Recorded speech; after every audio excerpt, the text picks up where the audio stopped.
universities and the state universities. But we are not pushed to do that. For us to take that inventory means that we are committed to improve.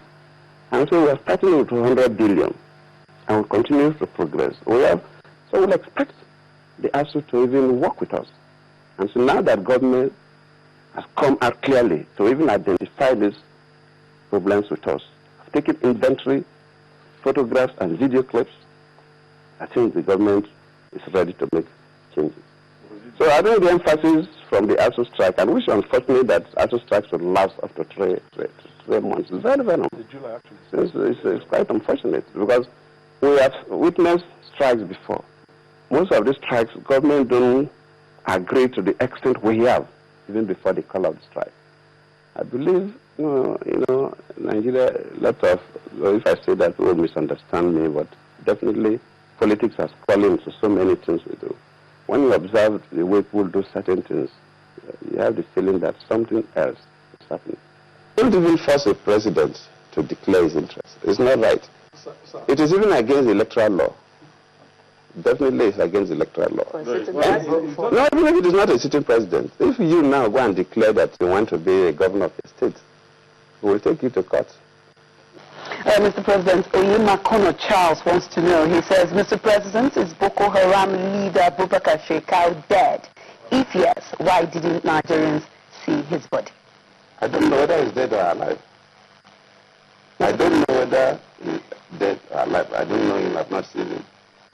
And I don't know whether he's dead or he's alive.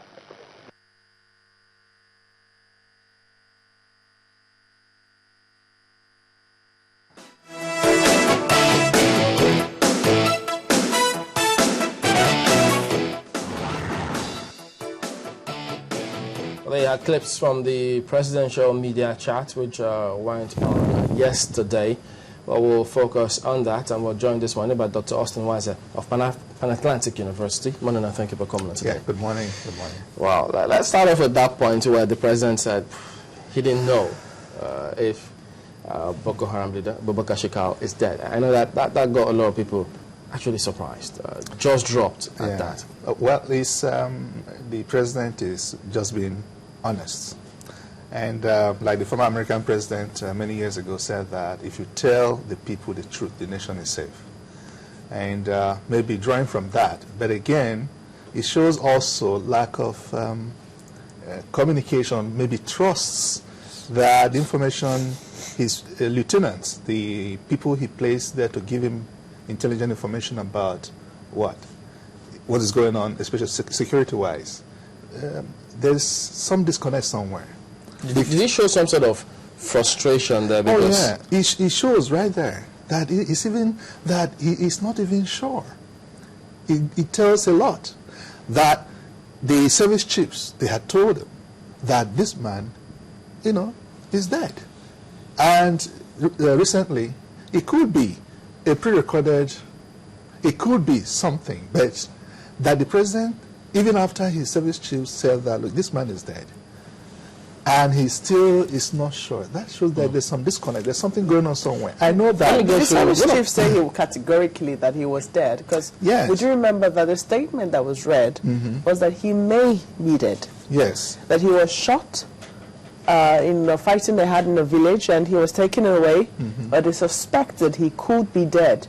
That's right. Suspicion is different from being categorically shot. Let me read it out. Yeah. In a press statement yesterday, this was on the 19th of August and published on the 20th, the spokesman of the JTF, Lieutenant Colonel Sagar Musa, said, quote, intelligence reports available to the Joint Task Force Operation Restore Order revealed that Abubakar Shekau, the most dreaded and wanted Boko Haram terrorist leader, may have died, end of quote. But they also went on to explain, as a matter of fact, the statement continues saying he died of gunshot wounds received in an encounter with the JTF troops in one of their camps at Sambisa Forest on 30th June 2013. Shekau was mortally wounded in the encounter and was sneaked into Amichide, or border community in Cameroon, for treatment, which he never recovered from. He also says that he might have died between July 25 and August 3rd. If you read between the lines, you find that on one hand they're saying, look, they're not sure. On the other hand, he said that he died of some categorical statements were made there. But I was speaking to somebody I know who I didn't know that he was part of the civilian JTF, and just a few days ago, and he told me categorically that Shekau is dead.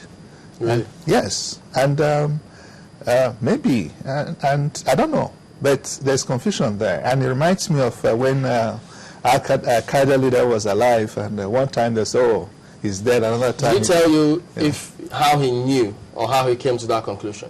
Well, he said that based on the report that he himself could tell me, because he was part of the civilian, he just left.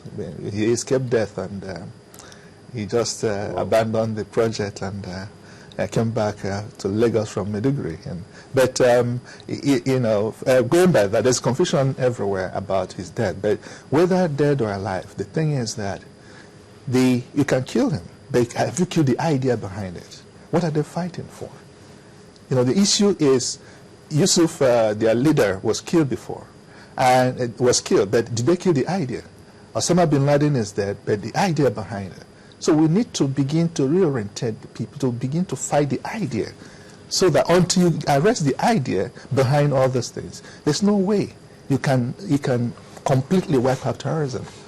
If his comments that he couldn't tell if the Boko Haram leader was dead, I mean, there are those who will pick that, run with that. Some will hear that and just feel, oh dear, they'll be demoralized. But the thing is, even globally, we've had cases where, I mean, look at the case of Osama. Several times, it was also said that, look, this is his condition, but it turned out not to be. Yeah. So, could it be the handling of this? I think a lot of people. That's right. I think the statement is begging for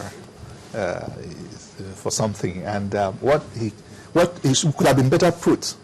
Look, we're still investigating what is going on, and until we find out exactly, before I could say whether he's dead or alive, that could have put him. So we don't need the truth in this case. Yes. So it's just a way of passing on information, and Nigerians expected something, like you said, more to give them hope that this man is no more, and at least we can give a self-relief. But I think by saying that, I don't know. There's something... I actually wanted us to stay a little bit on the construction of that particular release. Yeah. Being a communication expert, I wanted us to look at the certainty in the other paragraph as against the probability, the conditionality placed in the first one. That's right. It is actually contradictory to the extent that everyone in one breath, you say he may have died. In the other breath, you're saying that he died. So that's an element of certainty. That's right. Do you blame Nigerians when they get stories like that from the authorities that he's dead and he died of XY injury? Yes. In that message, in that statement they made, the first thing that comes to mind that this man is dead. Really? But yes. Now, that's the first thing that you read. Then going to read in between, like I said earlier, one is saying that, confirming that we are not sure, but another one is saying that we're sure that he died. Even they went ahead to describe. Is it the fault of the journalist or the fault of the writer? These are direct quotes from the statement from JTF. Yes, from JTF, the communication person who handled such, who released that press. Okay, it could be, communication. Yeah, but Dr. Eze, we're talking about the military here. You know about military precision. When the military releases statement to you, they know what they're doing. They would have vetted that statement before it comes out. They won't just release any statement. Yes, but again, you find that communication, experts will also pick holes on that. Yes, experts will pick holes on that. And there could have been a better way of saying it. And that's why it's causing confusion now with the president, contradicting what the president just said. There's also... yes. Yeah. Okay, go ahead, because I actually wanted to take it out of this place. I'm trying to see if we can pick out some... What if this is the message they wanted to communicate? Yeah, the message is confusing. One hand, they say, look, this man may have died. If they have remained in the body of the, in sociology, it's called happening or something, And when you read between the lines,